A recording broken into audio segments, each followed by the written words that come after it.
Hello everyone, welcome to Durrett's Take. It's that time of the week where I go over my NFL headliners for each NFL game this past week. So before I get into my updated playoff predictions, I want to do that part first. So let's get started with the Thursday Night Football game between Denver and New Orleans. Peyton and company take over the Big Easy. As I expected, with all the injuries on offense the Saints have and the regression of their defense, they couldn't put up much of a fight against their former head coach, who built something in Denver that they should be proud of so far what they're building there. And it kind of reminds me of the slow build in New Orleans. Sunday you got the New England Patriots, the Jacksonville Jaguars. The Jags are tanking.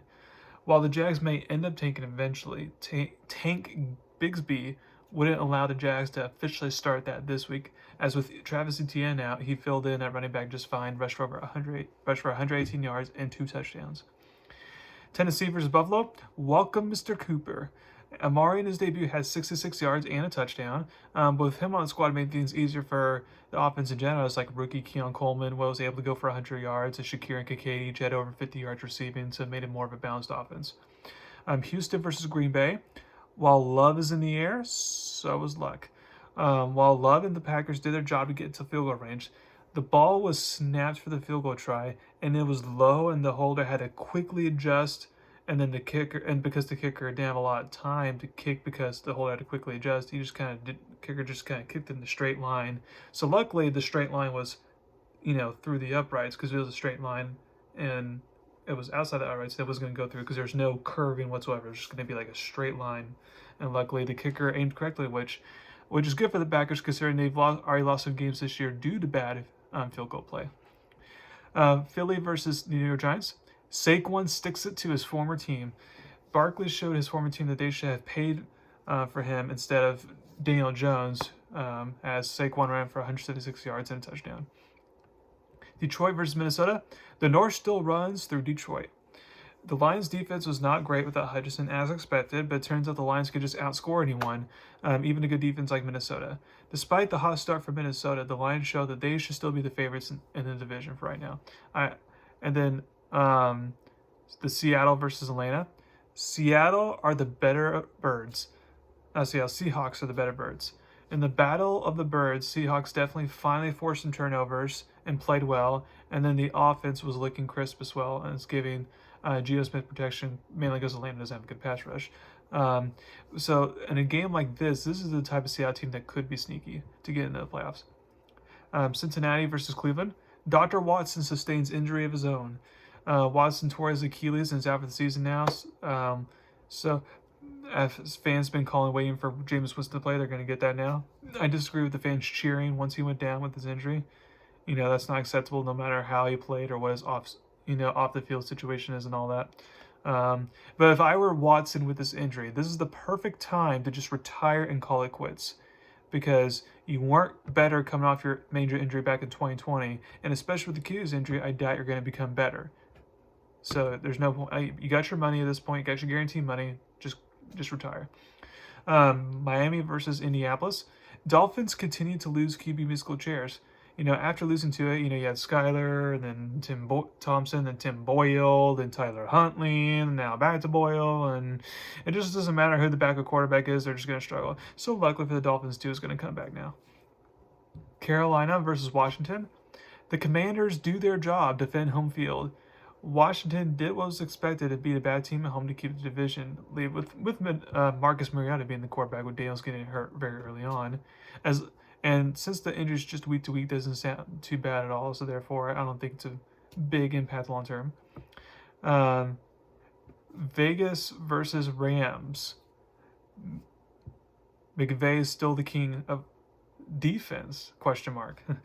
Yeah, so whenever the Rams win, you think it'd be because of their offense, but this is a rare game where the Rams actually won this game because of their defense, and also because just the Raiders don't have a good offense in general. But the Rams, defense finally played well enough to earn a win there.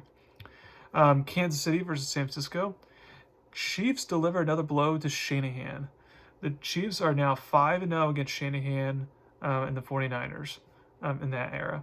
The 49ers, I'll admit, were banged up, with Debo, being sick and Jennings hurt, already out of the game, and then Ayuk tore his ACL, now is out. But Mahomes didn't have his top weapons either, but yeah, he just makes it work.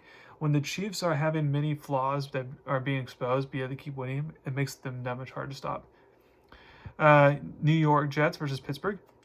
Here we go. So, Russell Wilson, has the, fly, Seahawks fly, then let's ride with Denver. So now for the Steelers, it's here we go, Steelers.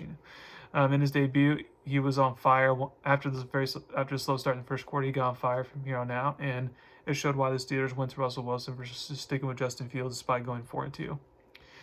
Now Monday, you got Baltimore versus Tampa. Lamar's encore. Lamar and the Ravens offense have been humming ever since their 0-2 start, and Lamar is on pace to potentially win back-to-back MVPs at this point, and I wouldn't complain about it. The Chargers versus Arizona, the bounce-back theory. This has become an interesting trend for Arizona this season. Whenever they get blown out one week, they usually bounce back and play better the following week if not get the win. So that would be kind of an interesting trend to see if that continues to happen this season. Okay, so now the time to go over my updated playoff predictions. In the AFC, the number 1 seed, I have that being Kansas City, obviously, with the hot start they're on. Number 2 seed, I have that being Baltimore, winning the AFC North. Number 3, I have that being Buffalo, winning the AFC East. I have Buffalo, Baltimore tie, but obviously Baltimore gets a tiebreaker there because of the head-to-head. The number 4 seed, I have Houston being 12-5. So I feel like that at this point, things could change, but at this point, that's kind of the most obvious path forward. So now for the wildcard teams. I have Pittsburgh in 5th at 11-6. I have the Chargers at 6 at 10-7. I know they've kind of been inconsistent, but I feel like they're going to get there. And then last but not least, I'm going to have the Bengals sneak in just because while their defense is not good, their offense is so elite and they're so usually play so much better towards the end of the year that I feel like they can sneak in. So as far as like the top 2 teams, I have Denver just on the outside looking in, 8-9, 9-8 type, and then Indianapolis at 8-9 as well. Miami, if all of a sudden they just get hot with Tua, they could be around the outside looking in there. But those are the 7 I have right now. So now for the NFC, I have Detroit being the number 1 seed, and I think it's obvious at this point their offense is just super elite. Despite being in a tough division there, I feel like they can get the 1 seed. Number 2 would have that being the Washington Commanders, because again, Jalen Daniels should be out for too long, and with the way the Commanders are just humming on offense. I know Philly has a bunch of talent and all that, but I feel like this could be the year the Commanders sneak in and win a division there. Number 3 seed, you got Atlanta, and that's because they have the tiebreaker over Tampa. And then number 4 seed, I have that being San Francisco, but with only a 10-7 record winning division. Just because they have so many injuries, it's going to be hard for them to be a top 2 or 3. Top 2 seed at this point, like they have been the last couple of years, and for them, their goal is just to try to win division or at least sneak into the playoffs at this point with all the injuries that they have. So the number 5 seed, I have that being Minnesota, 13-4, and then number 6 seed, I have that being Green Bay at 12-5. So that'll be kind of an interesting battle there. And now for the last seed. So I have 3 different teams with a 10-7 record that could get the spot because you got Philly, you got Tampa Bay, and you got Seattle. Well, in that scenario, Tampa Bay would knock out Philly because Tampa Bay has a tiebreaker over them. So then it becomes down between Tampa and Seattle. And I feel like, and with all other tiebreakers, I have that going to Seattle there to get the final spot.